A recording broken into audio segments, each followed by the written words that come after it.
of the Confederacy. I already talked about this yesterday, so hopefully you still remember. Alright, Chris. Richmond. What was that? Richmond. Richmond, what state? Virginia. Good job. If you look at the map, you'll notice that the capital of Washington, D.C. and the capital of the Confederacy are extremely close to each other. So I'm not sure why they decided, oh, I'm going to make this my capital, and this is my capital. You would think that someone would have decided, oh, we should probably move it further south, but they didn't. What? Coincidence? I think not. Probably, it's a major city in Virginia. That's why they chose it in Virginia. And Virginia was a prominent state in the Confederacy. That's why they chose it. But it's one of those, why would you put your capital right next to each other? Hang on, here's that. Wasn't New York City the capital at one point? I don't think so. long time ago. I think it's always been Albany. I don't That was remember freaking me out. because I've never looked up the history of New York City because I haven't lived in New York City. No, wasn't New York City one of the capital of the United States? I don't think so because it's a port city, so it was like a trade. Well, what? There was the capital before Washington D.C. was. Pennsylvania. The capital of, what was the capital of the Philadelphia. Yeah. Alright, so what is, name the first encounter between the Union and Confederate troops to take place, where did it take place, and name the Confederate generals who brought reinforcements and turned the battle into a Southern victory. We also talked about this yesterday. Alright, Ethan. The first battle of the Civil War was the Battle of Bull Run. Johnson and Jackson brought reinforcements to win the war. You remember the other name for the Battle of Bull Run? Since my book gives me the other name, but I know it's right. Good job, Manassas. I know all of this. I didn't know gerbils could talk. Alright, number 3. Despite the Union's advantages, why did she struggle at the beginning of the war? Alright, Genesis. The naval blockade. For why did the Union struggle at the beginning of the war? Okay, that was a try though. Thank you. Alright, Quentin. Because the Union was trying to find a permanent general. That's one reason the book gives as well. Alright. The South had a head start. Yeah, that was amazing. The South had a head start Yeah! because again, President Buchanan didn't do anything to get them ready. So the South had basically a 3-month head start. Plus also, Yeah, they were having trouble, at least in the North, with Lincoln. As you see, Lincoln goes through a bunch of generals trying to find who can lead my troops. Nobody's doing it. So he goes through about 5 different generals, even by this point, as we're going to hopefully talk about today. They I feel threatened by Wait, I can't go through the one once. Alright. They tried to get rid of Grant. They tried to get rid of him, but he wouldn't do it. Well, Grant's in the west, so that's what kind of Lincoln leaves him in the western side of the Appalachian because Grant's doing well over there. In the east, look how he swaps from he swaps through McClellan, Burnside, Foster, Hooker, because he's trying to figure out who can just fight over here. No one's doing a good job. All right, so back over to number 4. Name the admiral who was in charge of the U.S. naval forces and captured Mobile Bay. I know threatened. I do feel like that vibe a little bit as well. Alright, absolutely. Not quite. I know this bell's off. Alright, what do you have for number 4?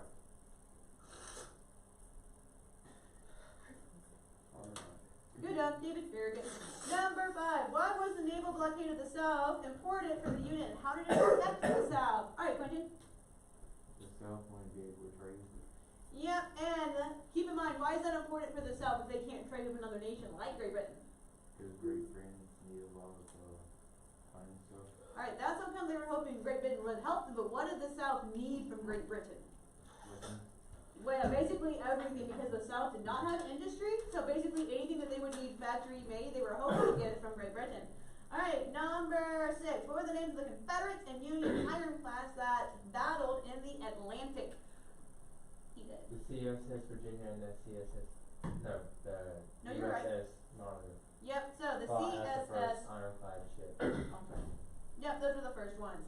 And they're the ones that fought in the Atlantic. Alright, number 7. What document proclaimed all slaves in the Confederate States to be free as of January 1st, 1863? Alright, Chris.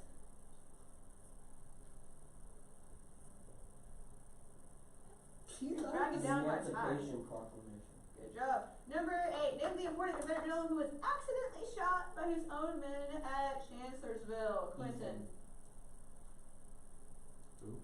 Who was the general that was accidentally shot? You were asking me. Yeah.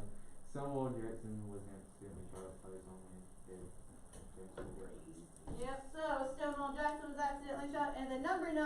What battle was the turning point in the war, Genesis? The battle that was the turning point of the war was the Battle of Gettysburg. Yeah, that's it. Battle of Gettysburg. And that's part of the reason why we work on learning the Gettysburg Address, because it was an important battle, plus Lincoln gave his famous speech there. Review! Speaking minutes to focus on the Gettysburg Address. So go ahead and go over there, because remember, when's your Gettysburg Address quiz? Friday. Next we'll be year, back.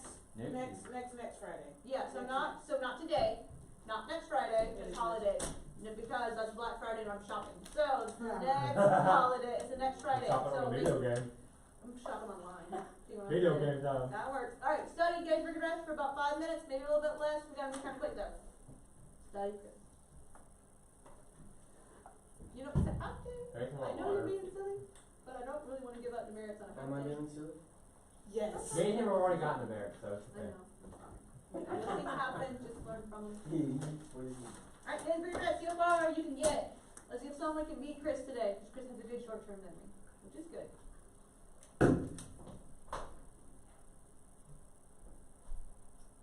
Oh yeah, normally I do this ahead of time with Brecken and Jamie, but I let them spend the first 5 minutes of class studying on the Gettysburg Address. So hopefully you have been doing that already, but I think I forgot to mention it in the videos, but make sure you're still studying the Gettysburg Address for the quiz next, well, not this coming Friday, but the next Friday, so the Friday we come back. So it'll be welcome back on Monday, quiz on Friday, don't forget. Yeah.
Still not y'all. I like how we always get up.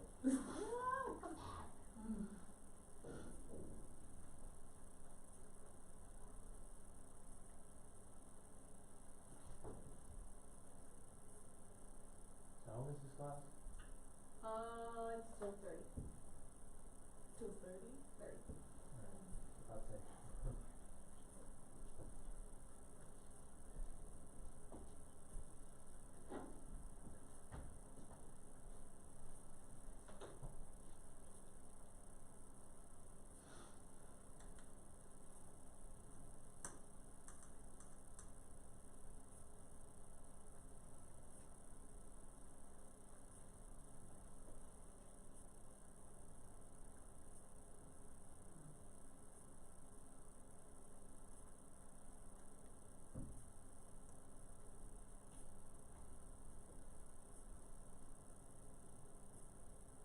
Alright, it's been about 5 minutes, close up your textbooks. Alright, someone besides Chris starting off, so that way other people can at least have a chance to attempt before he blows it out the water. Alright, so, who wants to start first? I guess I will. Alright, close up your books, you guys. You cheated.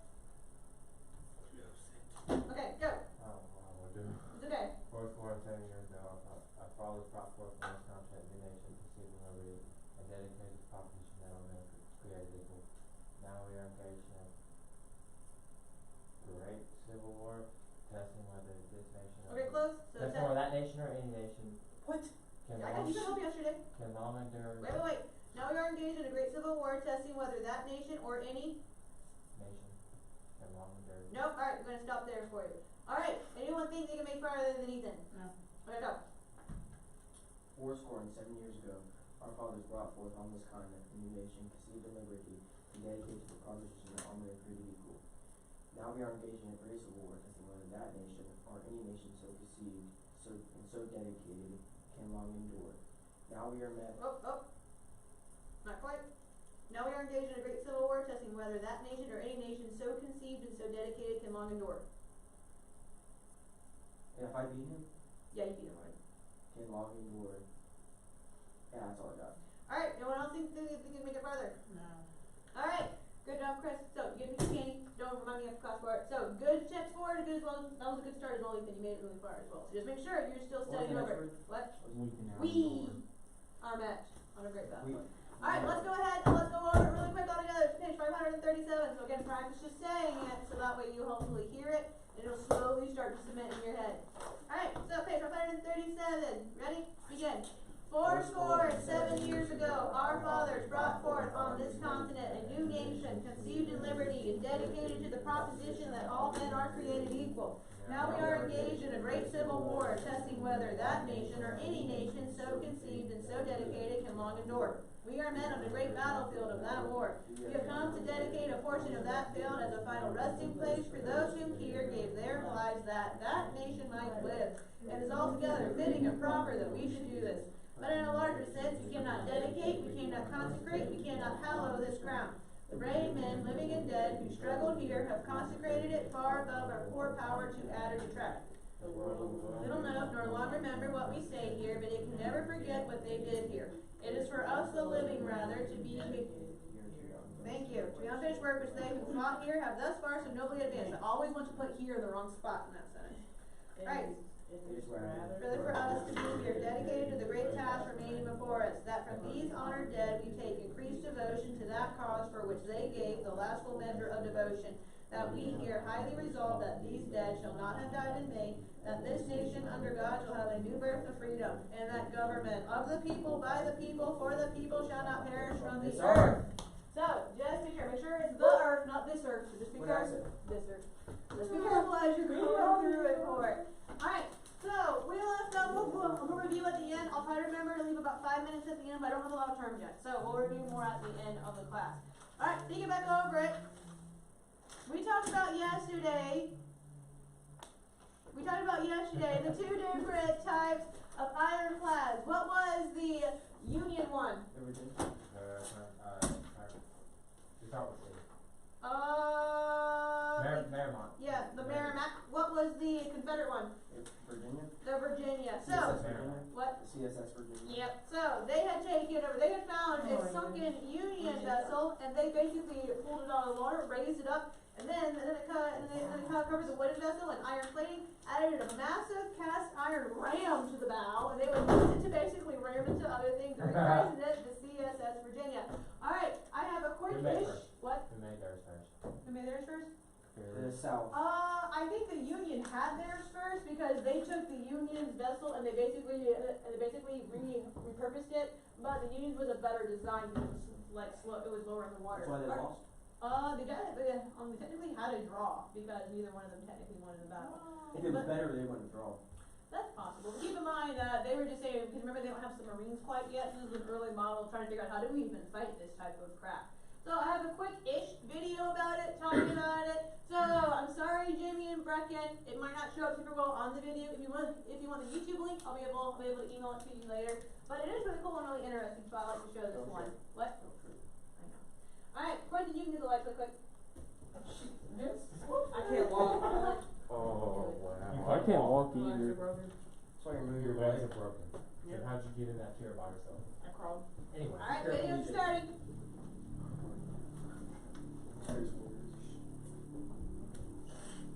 you move that ball? In peacetime, craftsmen build civilization. In war, they help defend. Video of them fixing it up. It's about like the history of it. During the Civil War, Confederate forces developed a technological arms race that would prove to do both. It started when Union forces failed to fully destroy one of its own ships, the Merrimack, and it fell into Confederate hands. The Confederates salvaged her partially scuttled wood and refurbished the frigate as an ironclad warship. Arming her with a battery of deck guns behind 4 inches of iron plate, they renamed the ship the Virginia. In response, the Union rushed to build its own ironclad warship.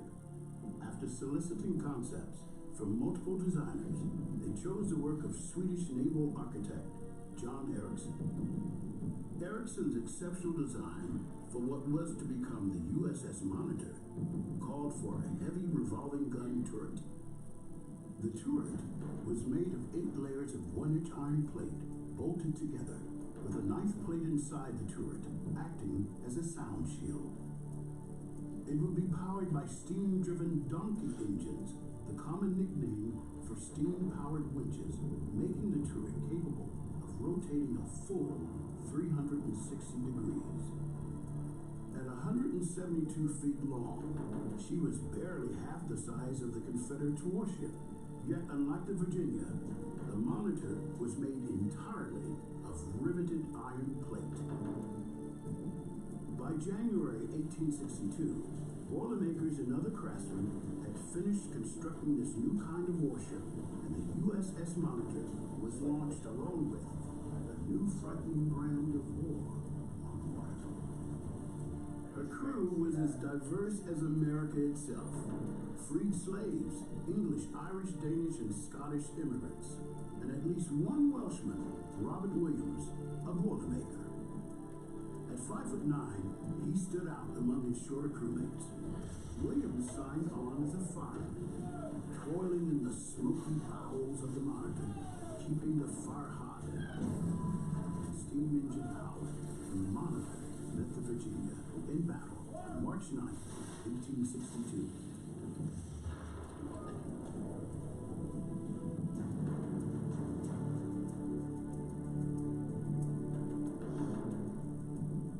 On her first day in action, the Virginia sank one Union frigate and burned another, then withdrew at dusk.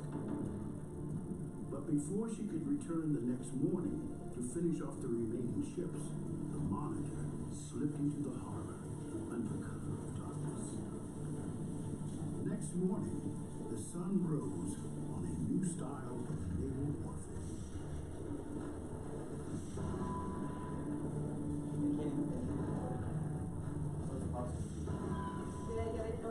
So no one won that battle? Yeah, that's why it's a draw. We didn't know how to make this History's exit. first clash between iron ships ended in a draw at noon. The battle lasted just 4 hours, but in those 4 hours, naval warfare changed forever. In May, just 2 months after the battle, Quite something. the Virginia was destroyed to keep her out of Union hands. 6 months later, on New Year's Eve, the Monitor, its design more suited for rivers than oceans, foundered in heavy seas and sank off the coast of North Carolina. 16 of her 62 crewmen drowned, including the Boilermaker Robert Williams. Williams' life ended that day in the watery grave of the Monitor, but more than 150 years later, his story has yet to be completely told. What is happening?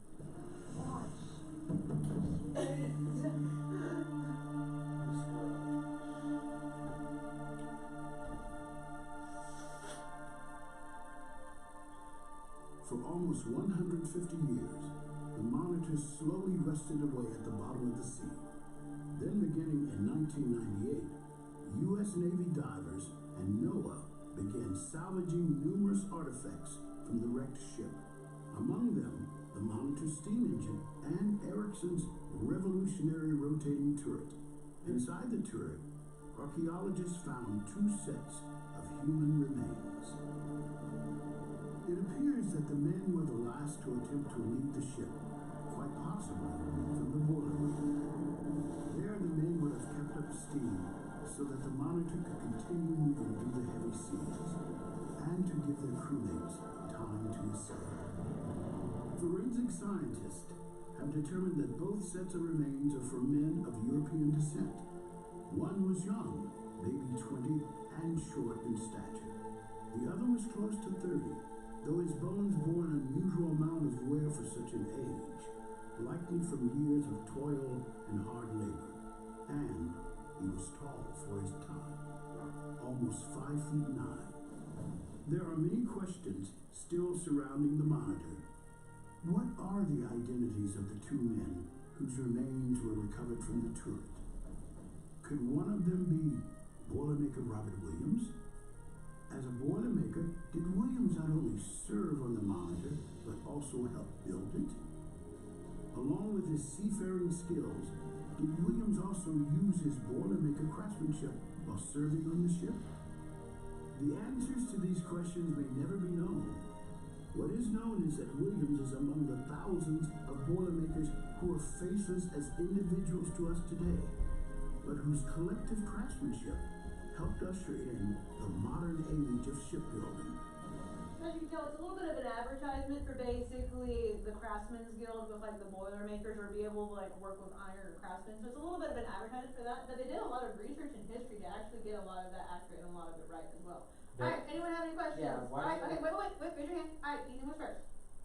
So what Alright, and then happened Quentin, you can get the light. to Virginia? What happened to Virginia again? They blew it up because, again, like how Chris was asking at the beginning of the video, you did not want the enemy to basically get your ammunition or your Because supplies. So if it looked like that the enemy would capture the ship, rather than them taking it and now using it against you, the practice was I'm going to blow it up and destroy it Because instead. they could have used that throughout the whole war. Yeah, it must have been to where they thought it was going to get Okay. captured. So like, okay, we're going to go ahead and blow this up now and get rid of it. They could have used that to destroy the blockade along with it. Yeah, they could have, but again, just because they didn't know how to fight the Another ironclad, because the submarines are invented in World War I. Do you remember what country destroys? I mean, yeah, Germany makes them. That's the reason why this is like an early But version why- of submarines. Why didn't they make more? I don't know actually. It could be just resources for the South didn't have the time or the manpower or the resources in order Probably to just couldn't use build more that. of them. It's also probably really expensive too. Yeah, Also, possibly. why does anyone care about Williams? Or you talking about the guy in the video? Yeah. Again, they're focusing on him because again, there's a lot of people in history that your book just doesn't have time to talk about. Is he every big single in history? No, but that's what the video is pointing out that, okay, these are ordinary people, craftsmen, that helped work in things like the Merrimack, that maybe weren't just like a regular soldier that was a craftsman to help out for it. So again, these were people that lived their lives, and just because they're not in the history book doesn't mean that they're not important, because he helped out. But again, your book's so huge, you can't talk about every single person that did anything in the book. Quite literally, the cannonballs or whatever they were shooting would hit the metal and bounce off. A lot of cases. So again, just because it was the first time of trying to fight in this type of ship for it, so it's one of those, how do we fight this? They're not sure what to do for it. Alright, do we have any questions though about this before we move on? But yeah, this would be something if you want to research into it over the holiday, you can. I know, I'll tell her in a second. Anyone have any questions about this? Welcome back, Jason. Alright, so, War in the West. See, So, your book points out again, the next kind of battles are the wars in the West. Now, keep in mind, in this image, it's showing a lot of the war, excuse me, a lot of the battles in the East. So, this one, they're focusing on, okay, here's in the West now. Who is the major Union general in the West? Anyone remember from your reading? It's general in the West. And who was the major general for the Union in the West? Oh, what's his big guy? He's the president later on, right? Yes, he is. I know his name. Don't give it to me. I don't want him to have it. Couple seconds. I do have to Grant. get it away. Grant. So, Ulysses S. Grant. Make a note for him that he's the leader. Technically, General Henry W. Halleck is in charge of it, but Grant turns out to be so good that Grant's the person that's Grant's the person that just kind of stands out. He becomes the supreme commander of the Union troops. This is whenever Lincoln says, "You can fight. You're now in charge because you're doing well." Now he stayed in the West at first because remember the plan was to capture things like New Orleans and the Mississippi River. So that's why he's over here first off. Okay. Don't we actually only have 35 minutes in this class? The class ends at 30. I have 10 minutes remaining. I got to fast. Alright, so making up for him, so Grant, he's a major on foot. So Grant, he starts taking over in the West, and he's a really good Union general. That's why Lincoln ends up taking him and making him basically the general over the entire Union, because he says you can fight and you can do well with it. So looking at this angle, it's hard to limit the map from this particular angle. So he starts taking over the forts up here. First fort, your book points out for Donelson, and then there's Fort Henry as well. Now, they ask Grant, hey, what's your terms for surrender? Because remember, this was considered more of a gentleman's war at the start of the war. They weren't taking it very seriously. And Grant said, oh no, This is not just a, oh, my terms are very lenient. You're the enemy because we're fighting this war. You have unconditional surrender. That's where his nickname comes from. Make a note for the expression he used. So no terms except for an unconditional and immediate surrender can be accepted. He said no. This isn't just a light war. This is an actual war. People are dying. So no, you have to surrender unconditionally. You are entirely surrendering. It isn't just I'm just the officers who just give me the guns.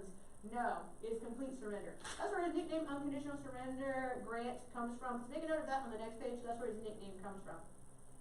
Alright, your book points out one of the next major battles was the Battle of Shiloh. Now, what was close to Shiloh that they wanted? Anyone remember? Love. What was close to Shiloh, the city? What? Love. No. Shiloh. Oh, Washington D.C. Nope. Huh? Remember, this is in the What west. was close to Shiloh? Okay, so it was the Battle at Shiloh, but they wanted something in the area. What did they want in the area from The it? railroad. Railroads. So Corniff Railroads, or the junction at Corniff, that was what they wanted. Now keep in mind, why were they not fighting specifically at Corniff then, if that's what they wanted? Isn't it destroyed? Yeah, so that's what comes. You see, okay, we want this rail center, but we're gonna fight over here because no one wants to actually destroy it. So that's part of the reason why they're fighting at Shiloh, although technically they want the rail center at Corinth. So the Battle of Shiloh, the Union forces, and they took control. They actually took control of the Battle of Shiloh. They won, and they took control of Corinth, that railroad station. So it allowed them to control the Western Tennessee section. So make a note of that. With the Battle of Shiloh, they were able to take control of Corinth, and the Union capture of Western Tennessee was complete. After that, they start going down the Mississippi River and started taking over the battles down there as well for it. He captured New Orleans, so make a note for that. Technically, it wasn't Grant because Grant was up here, so he's working more in this section. But other generals were working to take New Orleans and then start moving up and going up. So they're both coming from either end, trying to capture the Mississippi River. So your book points out New Orleans fell as well for it, and then island number 10, which is an island or a section of the Mississippi River. So because the Mississippi River kind of changes its patterns a little bit, I looked it up. That island's technically not really there anymore because the river will fluctuate a little bit, but it was known as island number 10 at the time. So they started capturing those sections. The last major sections was between Vicksburg and Port Hudson. Looking at Port Hudson, what is Port Hudson close to? Anyone kind of know your territory? What? Okay, New Orleans is down here, but what other city is Port Hudson closer to? The capital of New Orleans? The capital of New Orleans? No, Louisiana. Yep, you remember what the capital of Louisiana is? Baton Rouge. Port Hudson was 45 minutes away from How our are we house supposed to know growing that? up. What? How are we supposed to know that? Just saying, you just have I to know know. it. Just happen to know. Just saying. Okay, because I went up to Port Hudson a lot growing up, and I actually have found bullets and other things in Port Hudson. I'll show them to you on Monday when we come back after the break. But yeah, that's the reason why you find them in the rivers. You can still find remains from stuff like that. Because Port Hudson was a major battle. Alright, here we go. Alright, so your book points out though that eventually Vicksburg falls, and then also Port Hudson falls. So both of them fall, and so Grant and the Union is able to take over the entire Mississippi River. Now, why is that important? Why do they want the Mississippi River? Yes, and it's a major shipping center. So again, even though railroads are still important, you still want the Mississippi River because it's a major way to travel and get supplies. Alright, we'll stop there. Alright, we have 4 minutes. What review game would you want to play for 4 minutes? Darts. No. Darts. Be sure, it's gonna Yes, be super darts. fast. Alright, gonna go ahead and point at the ceiling. Sorry, take me back. I get to start first. Nope. I'm your favorite, aren't I? Nope. I don't have favorites. No, you obviously do because you said no. I said no because I don't have a favorite. No backsies. I'm personally. Alright. No, you're not. Genesis, what is the year for the start of the Civil War? 30. Civil War, 1860. 65. Final guess? Nope, what? Alright, we'll just go down the line. Alright, Quentin. 1863. Nope. What did she say? I don't know. 1865. Nope. That's what I said. Nope. Alright, make a note The of war it. did not start in 1860. 1861. What? 1861. I was told it was is when- 1860. Well, you lied to me. April 12, 1861. Yeah, Alright, what fort technically was the start battle? What fort? It was the battle of what? Or what fort fell? That technically started it. No? Let's start with, S. no. Sumter. Sumter, come through. Alright, okay, my question. Alright, What is the Confederate general that took Fort Sumter? Right here? Yes. Throw, we'll What's it start. start with? B, sounds French. Beauregard. Beauregard. Jump from my wall. That's 16, boys. That's my age. Just like it's Alright, 16. Genesis turn. So Genesis, you can listen while we're at the same time. Alright, let's see. What was the treaty between the independent states to act as a unit? Remember that term? Yeah, to act as a unit. Treaty, is it treaty of? Nope, it's a C word, starts with C. Alright, Quentin? Alright, Say the question again? what do you call it? That's the treaty between the independent states to act together as a union. What do we call that? Starts with C? Starts with C. Treaty of. Nope, it's just a C word.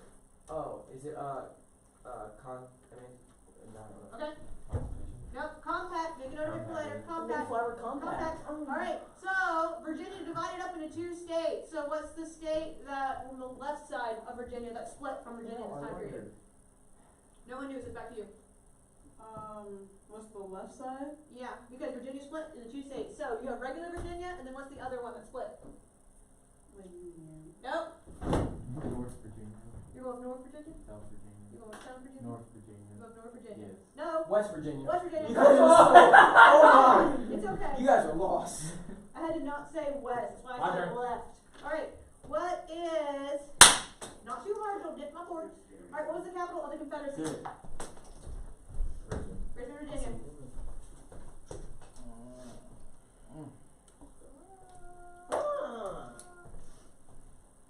What's the question? I don't know what time to make it through everyone. one. Alright, Yeah, one. take out your assignment pads, I want you to write this down. I got 16. Okay, I had hang on a second. 28. Write it down. 29. Write it down. Write it down. 29. Alright, what Yeah, is He due did. December 4th? Not this coming Friday, but the next Friday. Gettysburg. Gettysburg Address. Write it down on your assignment pads. I know it's the next have Friday. my I don't assignment. need Write it down. I don't have my notepad, but I already wrote it and I highlighted it. Okay, make sure that you don't forget, because it'll be welcome back on Monday to Gettysburg Address. So make sure you're. Welcome back on Monday. Not here. Alright, so, Ethan, you said you have more points? Yeah. Alright, don't forget your candy. Do I get it now? You can get it now. He did win because We're on. I saw him get a 19, so he would have I had 19 and a 9. Alright, And which a one one. candy you want?